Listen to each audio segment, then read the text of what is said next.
क्या आपने कभी सोचा है कि कुछ लोग अपनी गलतियों के बावजूद सफल क्यों होते हैं, जबकि कुछ लोग अपनी पूरी कोशिश के बावजूद लगातार चुनौतियों का सामना करते हैं? आज हम एक रोचक कहानी पर नजर डालेंगे जो हमें दिखाती है कि कैसे परमेश्वर की कृपा और सुरक्षा हमारे विरोध और हमारी गलतियों के बावजूद भी काम करती है।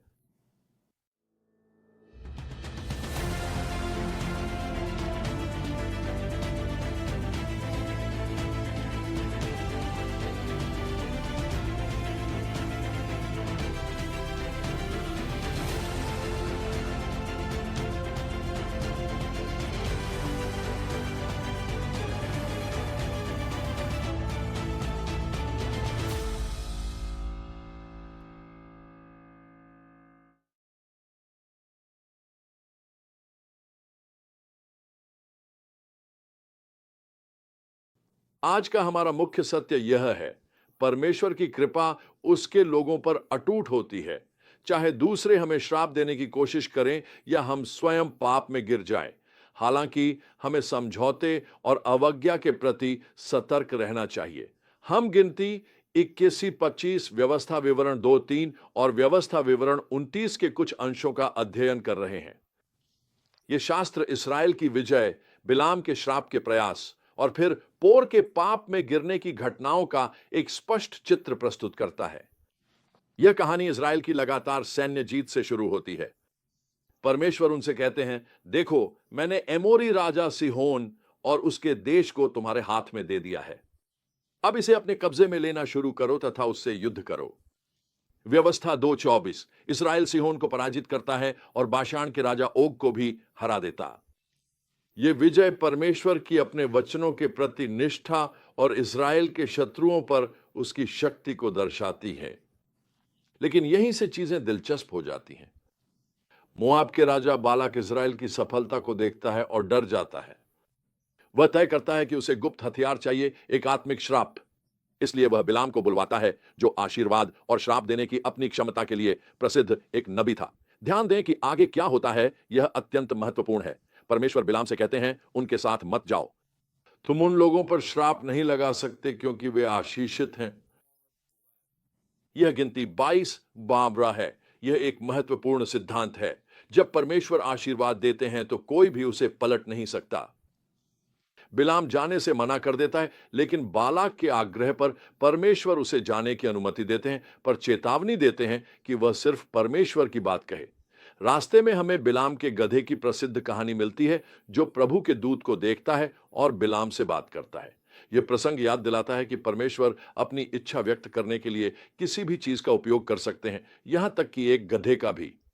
तो जब परमेश्वर आपको और मुझे उपयोग करते हैं तो अहंकार के लिए कोई स्थान नहीं होता। जब बिलाम अंततः बालाक से मिलता है तो कुछ असाधारण होता है। इस्राएल को शाप देने के बजाय बिलाम उन्हें आशीर्वाद देता है, न केवल एक बार, न 2 बार, बल्कि 3 बार।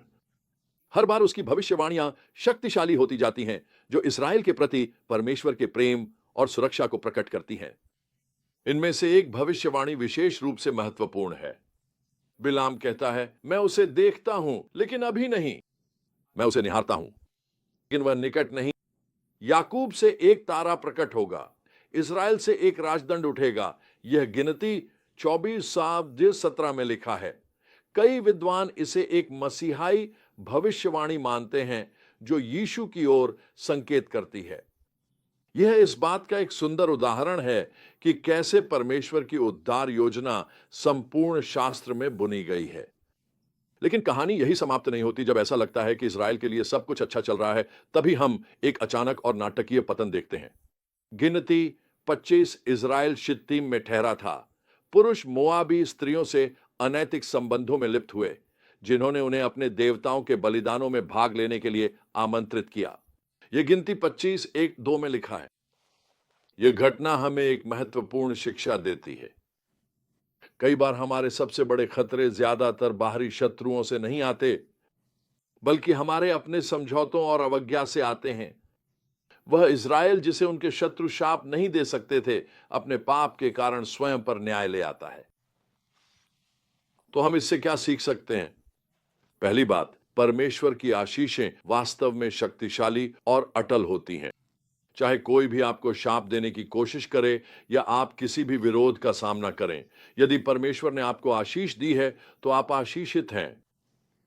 दूसरी बात, परमेश्वर अपने मकसद पूरा करने के लिए किसी को या किसी भी चीज का उपयोग कर सकता है। उसने एक गधे का उपयोग कर बिलाम से बात की, मूर्ति पूजक भविष्यवक्ता से इसराइल को आशीष और मसीह की भविष्यवाणी करवाई। तीसरी बात, हमें समझौते और पाप के प्रति सतर्क रहने की आवश्यकता है। अक्सर हमारे सबसे बड़े खतरे बाहरी शत्रुओं से नहीं, बल्कि परमेश्वर की अवज्ञा करने के हमारे अपने निर्णयों से आते हैं। चौथी बात, परमेश्वर की योजना हमारी असफलताओं से कहीं बड़ी है। इज़राइल के पाप में भी हम भविष्यवाणियों को देखते हैं जो यीशु के माध्यम से परमेश्वर की अंतिम उद्धार योजना की ओर इशारा करती है।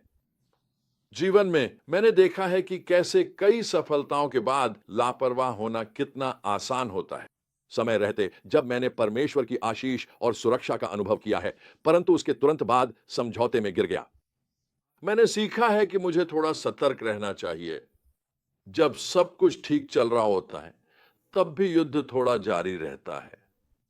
मैं आपको चुनौती देता हूं, कौन से क्षेत्र हैं जहां आपको परमेश्वर पर उसकी आशीषों और सुरक्षा के लिए और अधिक भरोसा करने की आवश्यकता है? क्या कोई ऐसा क्षेत्र है जहां आपने सतर्कता खो दी है और समझौते करने की अनुमति दी हो? वही परमेश्वर जिसने इज़राइल को आशीष दी और श्राप को आशीष में बदला, वही परमेश्वर आपके जीवन में भी कार्य कर रहा है। वह आपको उस पर भरोसा करने को आमंत्रित कर रहा है, पाप के विरुद्ध सतर्क रहने के लिए और उसकी महान उद्धार योजना को साझा करने में भाग लेने के लिए। तो अंत में मैं आपको इस पर विचार करने के लिए प्रोत्साहित करता हूं। आप आज परमेश्वर की आशीषों के लिए कृतज्ञता का हृदय कैसे विकसित कर सकते हैं? क्या आपने अपने जीवन में ऐसे कोई समझौते किए हैं जिनका आपको समाधान करना चाहिए? यदि आप पूरी तरह से इस सत्य को अपना लें कि परमेश्वर की आशीषें आपके जीवन पर अधिकार रखती हैं, तो क्या बदल जाएगा? वे अटूट हैं,